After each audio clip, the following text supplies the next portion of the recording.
अल्पवयीन मुलीवर झालेल्या अत्याचाराच्या निषेधार्थ सकल हिंदू समाजाची खामगावात निदर्शने। अकोला शहरात घडली होती घटना।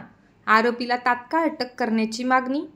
अकोला शहरातील गरीब कुटुंबातील 13 वर्षीय चिमुकलीवर गुन्हेगारी पार्श्वभूमी असलेल्या तौहीद समीर या नराधमाने तिचे घरचे लोक गणेश विसर्जन करण्याकरिता गेल्याचे पाहून तिच्यावर लैंगिक अत्याचार केल्याची घटना घडली होती।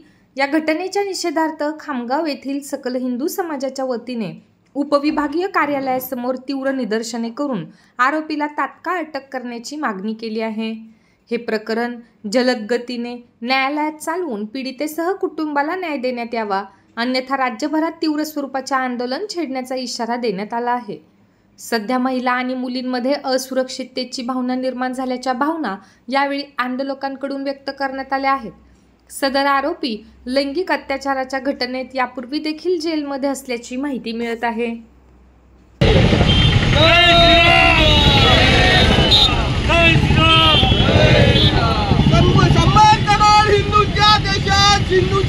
आपल्या सर्वांना माहिती आहे की गणपती विसर्जनच्या दिवशी अकोल्यामध्ये एका जिहादी मानसिकतेच्या नराधमाने 13 वर्षाच्या अल्पवयीन मुलीवर बलात्कार केला।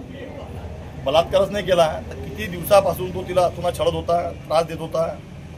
त्या जिहादी मानसिकतेच्या व्यक्तीवर याच्या अगोदर सुद्धा 2 बलात्कारचे गुन्हे दाखल आहे आणि हे असं वाटतं की ठरवून हिंदू मुलींना टार्गेट करून असे प्रकार घडू लागलेले आहे आणि पोलिसांनी तिच्यावर गुन्हा दाखल केला, परंतु अद्यापपर्यंत आरोपी अटक नाही। आरोपी कोणाच्या संपर्कामध्ये आहे, कुठं आहे, काय आहे याची रिसर्च चौकशी करून ज्या ज्या लोकांनी यांना मदत केलेली आहे त्या सर्व लोकांच्यावर गुन्हे दाखल करावे।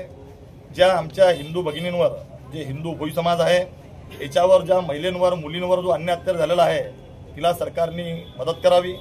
महिलांचा कायदा अजून कठोर करावा आणि महिलांना आता शस्त्र वापरण्याची परवानगी द्यावी स्वरक्षणार्थ। कारण की आपण पाहिलं की कायदा भरपूर केलेला आहे, पण कायदा झाल्यानंतरही आजही अशा विकृत व्यक्तीचे, जिहादी मानसिकतेचे लोक आजही मुलींवर छेडखानी, बलात्कार आणि त्यांना कुठेतरी मारून टाकण्याचा प्रकार चालू आहे।